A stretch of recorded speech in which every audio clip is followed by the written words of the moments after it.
Pernah nggak kamu mikir, kenapa rumah tangga simbah-simbah kita dulu bisa langgeng sampai puluhan tahun?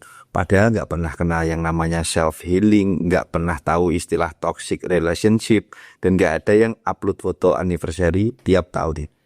Aku dulu mikir mereka itu cuma nahan-nahan aja, pura-pura sabar, nggak mau ribut biar nggak malu sama tetangga.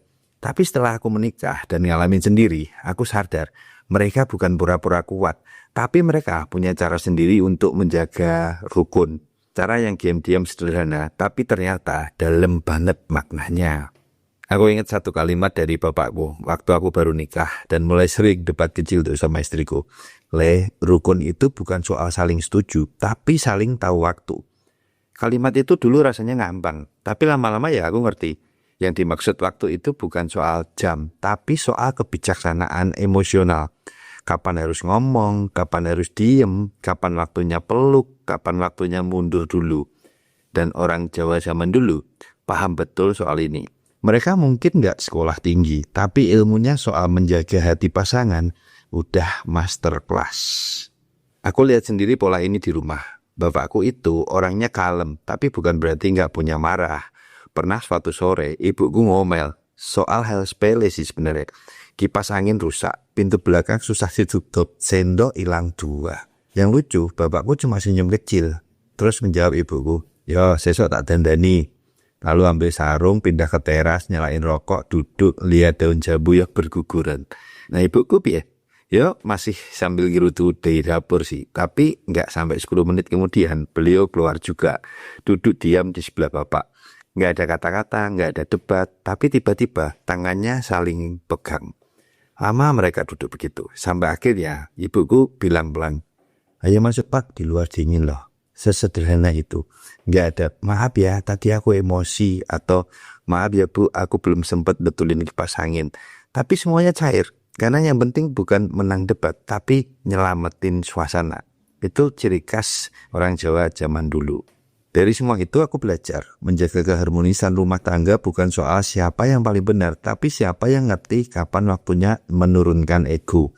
Rumah tangga itu kayak main gamelan, gak semuanya harus bunyi keras, gak semua harus mencolok. Ada waktunya kendang, ada waktunya suling, dan ada waktunya diam.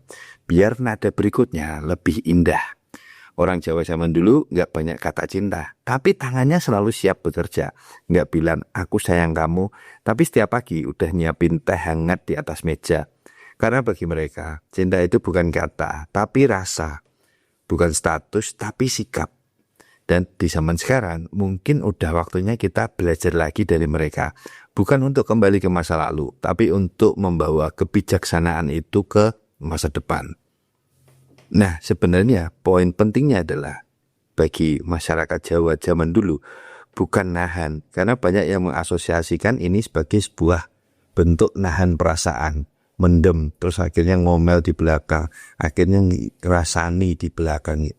Sebenarnya maknanya tuh enggak seperti itu. Yang dibilang dia mengerti waktu itu lebih ke harus dikelirin, harus diomongin, tapi nunggu waktu yang tepat, memilih waktu yang tepat. Ketika emosi kita udah turun, emosi kita udah stabil, baru kita omongin tuh, baru kita klarifikasi.